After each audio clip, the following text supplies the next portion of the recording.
Hello and welcome to Army of Crime, your favorite crossover podcast. This episode, we are looking at Hellboy Animated and Black Panther by Jack Kirby. And before we picked this as a topic, I actually did not realize that Hellboy Animated also had its own comic books, which is kind of a separate side universe, which I found very kind of novel and cute. And maybe I shouldn't have because, of course, there's a million versions of Batman and Spider-Man and whatever, but I thought that was kind of interesting.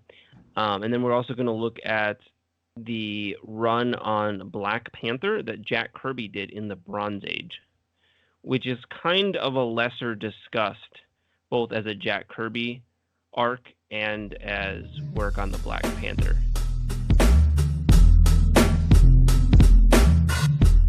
Yeah, so this would be his third and last time working at Marvel Comics, and his second time working on the character of the Black Panther.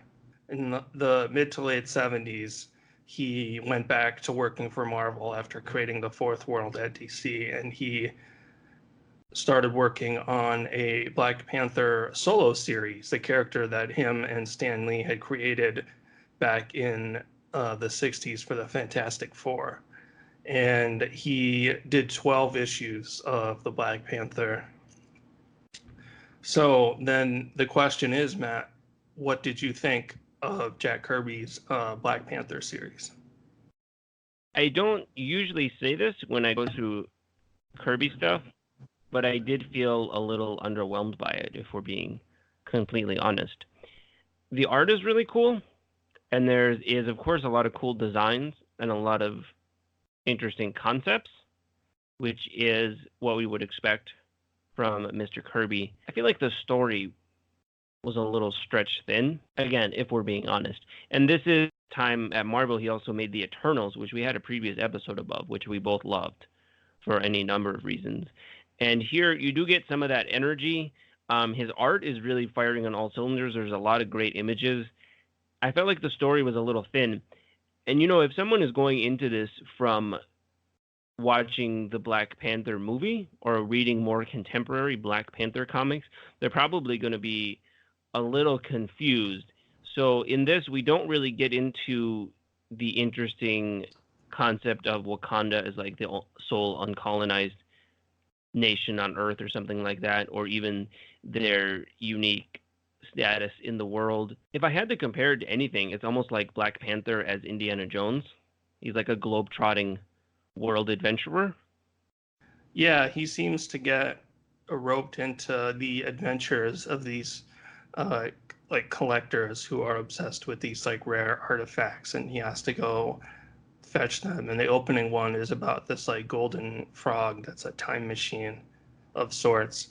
And it does get into some Kirby sort of stuff where this frog, it shows it like summoning these creatures in the past that are responsible for like ancient like myths, which is like a very Kirby idea. And then it also it like summons this like a being from like the year 6 million or whatever, who's like this like psychic, like a guy with a giant head, and that was kind of fun. I mean, the story, yeah, like compared to something like the Eternals, it definitely feels like a step down and maybe something that's less ambitious. It's just like a globe-trotting adventure story. I mean, I still enjoyed reading it. I thought it was fun. It's, you know, I don't know that Jack Kirby is really capable of like phoning it in. So the stories are still like pretty enjoyable. And like Black Panther goes to this ancient city where there's like immortal samurai like living inside of a mountain, and they have like the fountain of youth.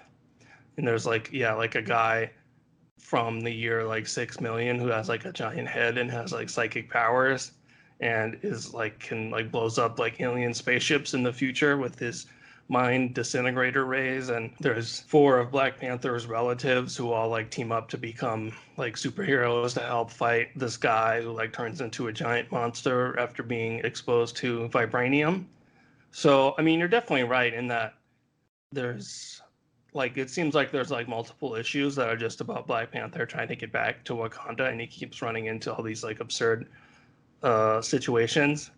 But overall, I still thought it was pretty fun. It definitely, it doesn't have the highs as the Eternals, but it also doesn't have like 6 issues of him fighting the Incredible Hulk. So it's got that going for it. Yeah, and all the stuff that you mentioned is the stuff that I liked. So I liked the stuff at the beginning where they're finding the time travel device and they have to plunder this ancient tomb, and then he meets the hidden civilization. That's a very Kirby concept, the hidden advanced civilization. I mean, that's what Wakanda is basically, and he would use that in the Fantastic Four as well.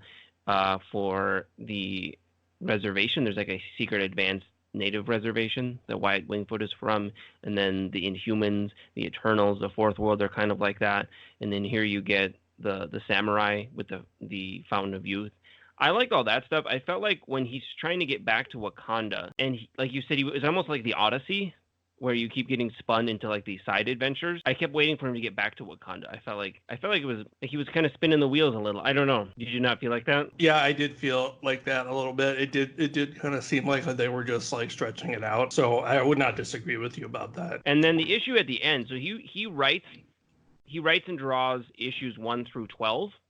And then he actually leaves. I'm not sure what the reason is for his departure, but he leaves.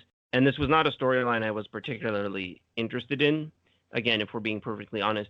But he leaves, and I started reading the next issue, and you can feel the momentum of the story basically grind to a halt. There is really something to that energy level that he brings, because when you start reading the next issue, you immediately just get bombarded with like walls of text, and the story kind of grinds to a snail's pace.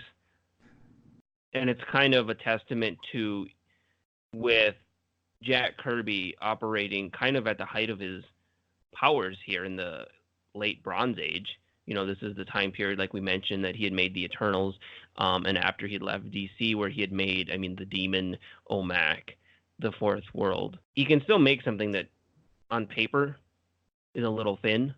He can still give it a lot of energy and a lot of good. There's a lot of good art. There's still a lot of cool character designs. I think it's Princess Zonda. Princess Zonda has a cool design. The storyline at the end is for this character Kyber the Cruel, which I did not find all that interesting, but it's a cool design. He looks like some kind of zombie vampire who can teleport. Yeah, that's the issues 11 and 12, which are definitely a step down. And I did like the part where his relatives all step in and they all take advantage of their different kind of talents to try and fight the monster that's rampaging through Wakanda. I will say the name, the Black Musketeers, isn't great.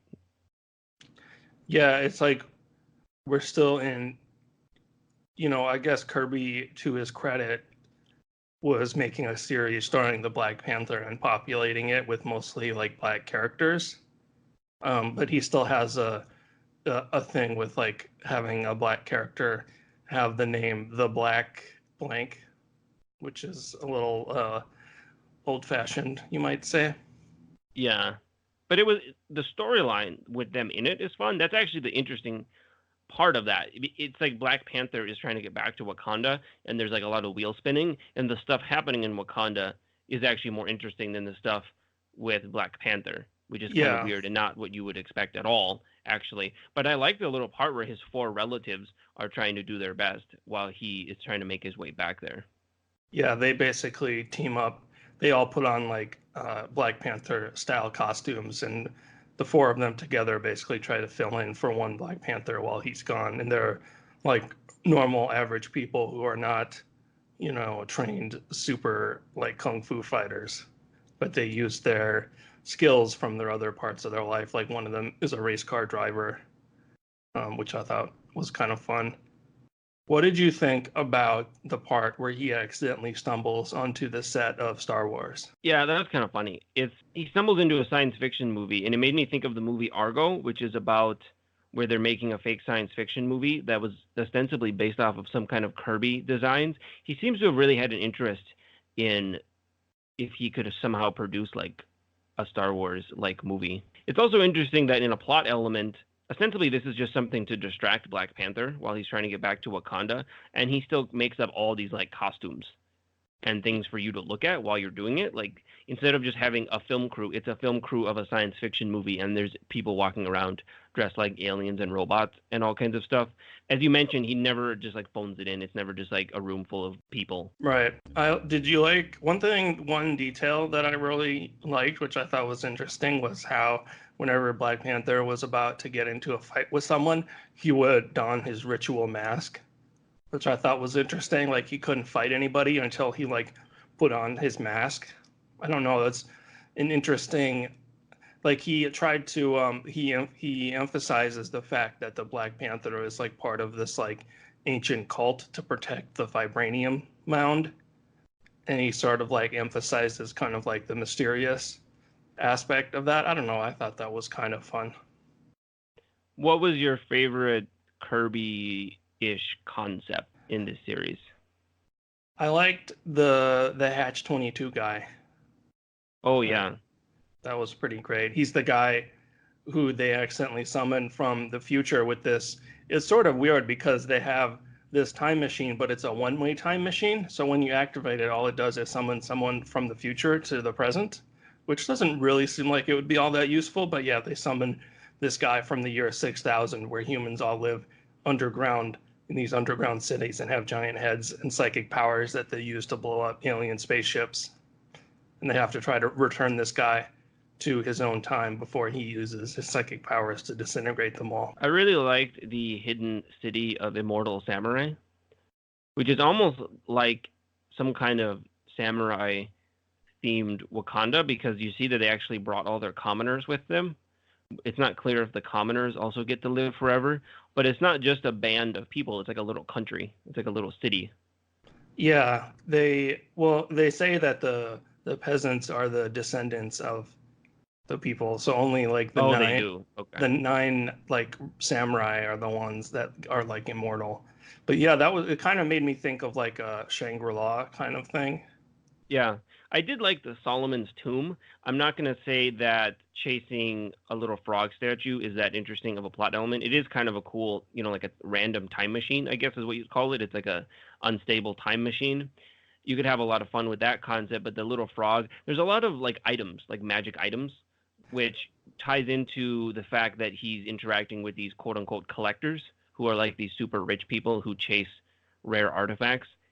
And I feel like that isn't setting up a great plot. It's very rare, I think, you'd have a great plot in a story about collecting the magic items.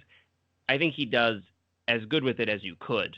Yeah, it definitely, yeah, like he sets up like Indiana Jones is probably a good comparison, though it's like Black Panther only sets up to collect these items when his arm is being twisted by other circumstances. So it's like the stories are really more just about him trying to, fulfill these obligations. Like he doesn't have much of a personal investment in finding. Right, because he's not greedy. He doesn't want them for any purpose. He mentions keeping them out of their hands, like he wants to get them so that he can fix the problems that it's causing. But yeah, he has no interest in actually going around collecting the magic items. You know what I think? My final point on this would be this 12 issue arc. It is kind of an oddity, I think, in some ways, because it's weird that he leaves in mid storyline, right? And I think what we're lacking here is a good antagonist, because there's no through line for the series, and ostensibly the antagonist is his half brother that becomes a vibranium monster, but we don't get a lot of him. I think there's a lack of a good antagonist. The collectors are kind of interesting, but they're sort of morally ambivalent in some ways. Would you agree with that? I think we need a really solid antagonist to tie a lot of this together. Yeah, there might be something to that. I mean, I think Princess Zonda is kind of an interesting character, but then he leaves her behind like halfway through. Yeah, if he had kept her on, I think there was a lot of potential there. Yeah, I mean, overall, I would say that this is a good comic book series, and it's fun if you are a Jack Kirby fan, but it definitely does not reach the heights of, of his best work, which admittedly is a pretty high bar to clear. Yeah, and I don't know if I'd necessarily recommend it to someone that was getting into Black Panther based on more contemporary Black Panther material. It definitely does not seem to bear the hallmarks of what you would expect from like a Black Panther story for the most part.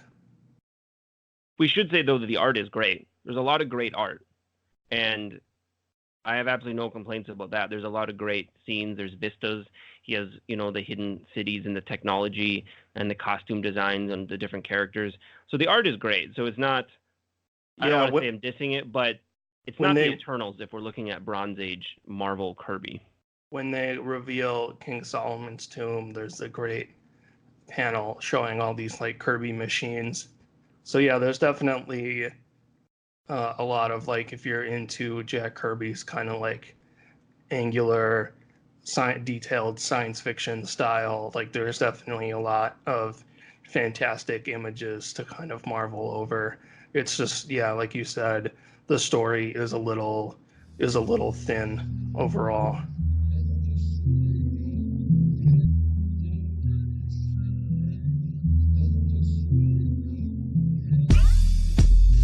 So they put out these Hellboy animated movies around the time that the Hellboy movie starring Ron Perlman came out, and they actually have the voice actors. The voice actors are the actors from the movies. The Hellboy animated movie ties into some of the Hellboy mythos, which I was kind of surprised by. It does have a Donald Trump vaguely inspired character named Trumbolt, who is mentioned as some kind of shady real estate tycoon or something.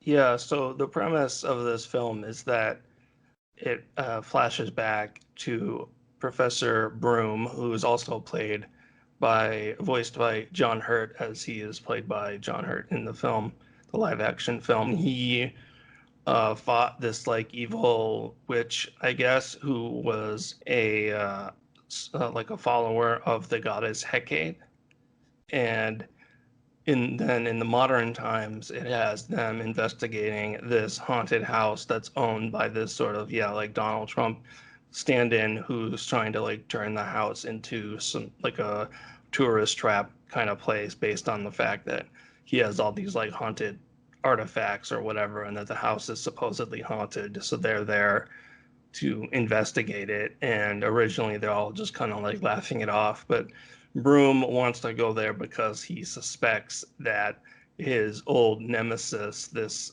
evil witch lady, might be involved in some way. So that's why they go there to check it out. And then subsequently, wacky adventures and happenstances and fight scenes break out. So what did you enjoy this film? I did enjoy it. I thought it was fun, and it kind of sets up there's some nice visuals in it. There's some color-coded rooms later on where they're fighting like a werewolf, and Abe Sapien gets kidnapped by some harpies. And I thought there were some fun visuals. There's a lot of vampire kind of aesthetic. It ties into the real history of the Blood Countess. I felt like it seemed a little long, even at the 70-some minute runtime that they were kind of spooling it out, to be honest, because the vampire thing sort of segues into Hecate, the Greek goddess of witches, which sort of ties into the overall Hellboy story. Yeah, she's an important villain in the Hellboy comic books. Though it should be noted, takes place in a separate continuity from the live action films and from the comic books. It's in its own like Hellboy animated continuity. I actually did not know that. I assumed it meant to take place in the continuity of the movies. But anyway, I thought it was a nice bit of fun. I did feel like even at 70-some minutes, it started to feel a little long, to be honest. I don't know if there was a lot of story there to justify even the 70-minute runtime. There isn't a ton of story, but and this is gonna sound rather weird, but I actually kind of enjoy these animated films more than the live action Guillermo del Toro films. Okay, yes, interesting. Continue, because I'm interested. Yeah, I'm surprised by you saying that. There's another Hellboy animated film called Sword of Storms. This is what I was referring to.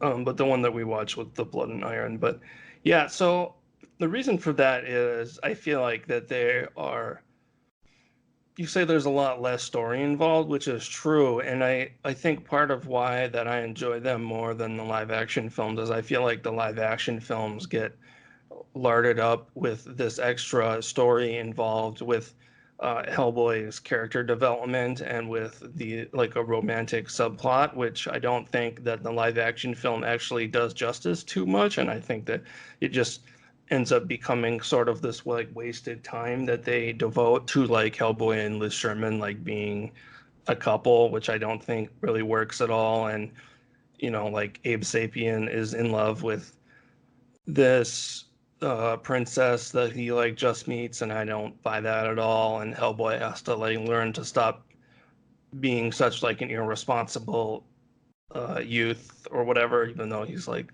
75 years old. And in the live action films, like none of that like really works for me. So the fact that in this film they don't bother to do any of that, it's basically just like a straightforward like action story where they don't really care that much about like character stuff. It's basically just like the BPRD team goes someplace and then monsters start popping up and then they have to start hitting the monsters. So it's just like a straightforward like action thing for the most part. And because of the simplicity of it, I actually find it to be more effective than the live action films. Have I stunned you into silence with my hot take? It is a pretty hot take. Do you feel like it was effective in Blood and Iron, the way the story kind of shifted gears from being about the vampire to being about the witch goddess? Yeah, that was kind of clumsy in the sense that it was like building up this one person as the villain, and then it kind of like dispatches them and then suddenly switches over. I mean, yeah, that was kind of clumsy, but the fight scene with Hellboy fighting Hecate was fun. So it still worked for me. I mean, yeah, it's not great. Like it's not a fantastic film. Like I would agree with you that the plotting is sort of clumsy and it tries to like divide time between all of the characters equally, so giving them all things to do, which I don't think is always that effective because you have like Hellboy fighting Hecate, and then the other characters might not be really doing anything all that interesting, and it has to like cross cut between them to like establish these things as being equal importance. In the other Hellboy animated film, Sword of Storms, there's a really dumb way they do that by trapping Abe Sapien and Liz Sherman like on an island fighting some like random unrelated monster while Hellboy like solves the main story of the film. So I mean it's not as bad as that, but that's definitely In this movie, Abe Sapien gets captured and tortured for a section of the plot, which seems to tie him down.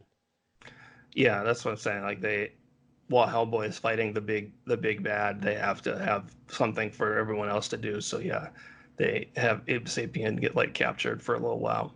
Yeah, And like you I said, did think it was fun, and I thought it was reasonably well made. There was some nice visuals. You can tell it's a very high production value kind of thing. It made me think while watching it would be fun if there was a whole show. Because if we're making Hellboy animated, why not a Hellboy animated show? And you could really spool out a lot of this, and have it be more serialized, which is of course Hellboy's nature, is to have a lot of short adventures that tie together. well, I think that was apparently originally how this project started. Was there was some interest in doing a Hellboy animated cartoon show that didn't pan out, and then it ended up being them making these films instead. Yeah, I wonder if some of that plays into how this movie does end up feeling a little episodic if they had stuff already designed or planned out and they compressed it down into one movie. Oh, perhaps. Yeah, I could maybe see that. So Hellboy animated, you would recommend? Just Yeah, for the giggles, for I the mean, fun? maybe you kind of already have to be um, invested in Hellboy to get into it. And like you said, it is fun that it has the voice actors are the actors from the live action films, so the voice performances are fun. And I did get a few chuckles from some of Hellboy's, one-liners, which of course he has a lot of. So yeah, I mean, I thought it's not gonna like change your life, but I enjoyed it. Yeah, weirdly, by being so much like narrower in scope and less ambitious, it kind of avoided the things that irked me about the live action films. I would also want to say that the animated films have Kate Corrigan in them, who's one of my favorite Hellboy characters. So that was Oh yeah, kind of that's fun. right. They have Professor Corrigan. They also have everyone's favorite BPRD character, Sidney Leach. Yes, Sidney Leach is one of the characters in this for some reason. And also, I was going to say Kate Corrigan is voiced by, I can't remember her name, but the actress who plays Roz on Frasier. Yeah, who's in a So, lot of things, yeah, and you hear her voice, and you're like, oh yeah, it's her. yeah. As soon as she started talking, I was like, oh my God, she sounds so familiar. And I couldn't place it right away. She actually does some voices for I believe she plays Livewire on the Superman animated show. Oh, okay. I was going to mention too that the visual look of this is to me it was kind of reminiscent of like the Batman the animated series or like Superman the animated series look. Like it had maybe a bit of like a Bruce Timm sort of inspired look to it. Which I think is a good look for Hellboy. Yeah, which I thought was effective for this. If you like Hellboy and you have 75 minutes to kill, I would say it's worth checking out this animated film.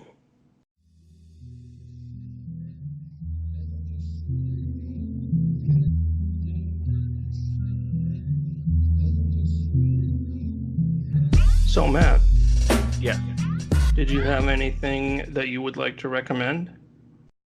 I'm going to recommend something that I kind of mentioned that is from Kirby's work at DC before he jumped back to Marvel, which would be Jack Kirby's The Demon, which is in one omnibus.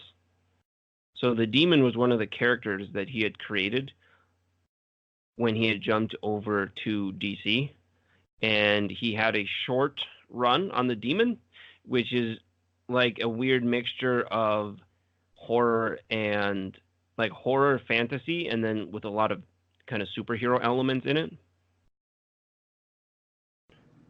Yeah, the Demon is a lot of fun. It's like Kirby's sensibilities are not really that well suited, I think, for doing like a straight horror series. So it ends up more becoming like this epic fantasy action kind of thing, which Yeah, is not bad at all. It's like, within his wheelhouse, except instead of crazy science fiction stuff, it's kind of like, well, Matt, it has King Arthur in it. Well, I don't know if it does actually have King Arthur in it, but it has Merlin in it.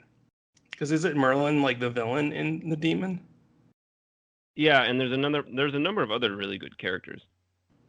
The reason I recommend The Demon is it's from a kind of similar time period, not exactly from the same time period because it was before he went back to Marvel again, but it shows the kind of thing that Kirby could do on one standalone character that isn't necessarily an epic sprawling saga like the Eternals or the Fourth World. So it's probably a better example of something like the Black Panther, but maybe with a little more creative control since it was a character he made completely. Although I'm sure they gave Kirby total creative control on Black Panther. But it's a good example of him taking a single character and just telling stories about that character without spinning into like a big epic. Like it's a little more focused than something like the Eternals or the New Gods. Right. Do you have a recommendation for us there, Mr. Dustin? I would recommend another Jack Kirby book because what the hey we both love. I think Jack Kirby is in our podcast Hall of Fame with like Darwin Cook and Garth Ennis and Mike Mignola. Yeah. But the Newsboy Legion, which is not from this time period at all, is back from like the 1940s when he first worked for DC Comics, and it's about these like kids who are newsboys and have sort of like wacky adventures they live in a part of town called Suicide Slum, which is like this rundown crap hole like ghetto part of town, and they have go on sort of wacky adventures. And this was a series that he created with and did with Joe Simon. So this is back from that like partnership before the Stan Lee and Jack Kirby days.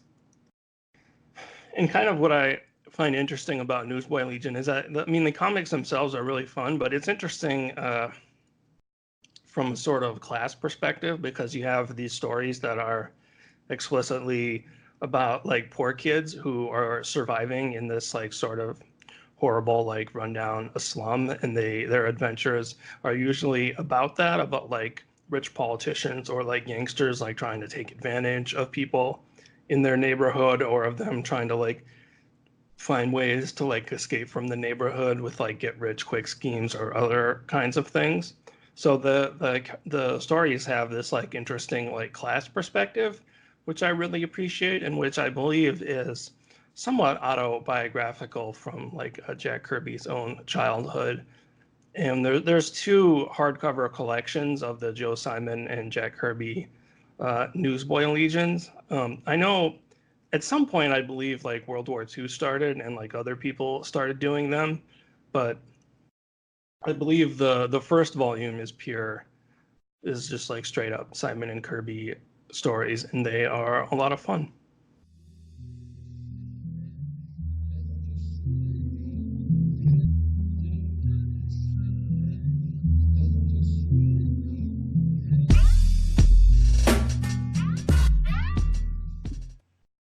Well, that is our show.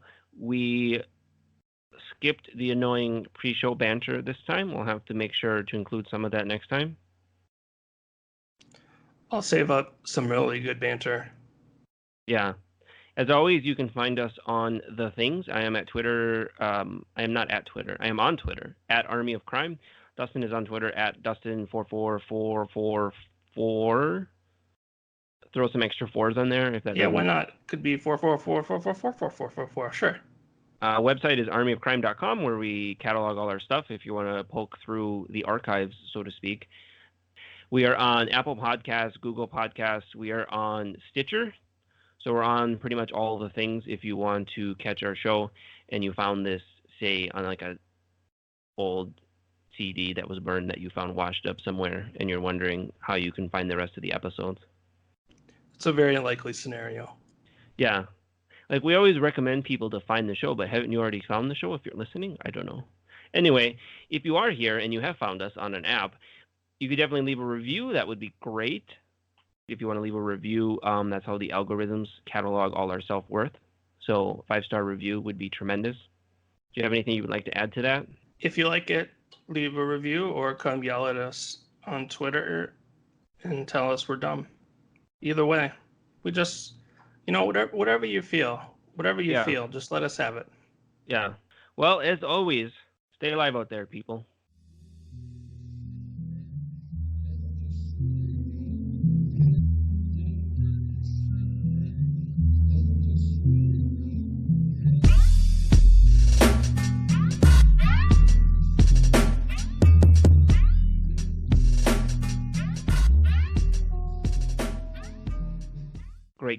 Great.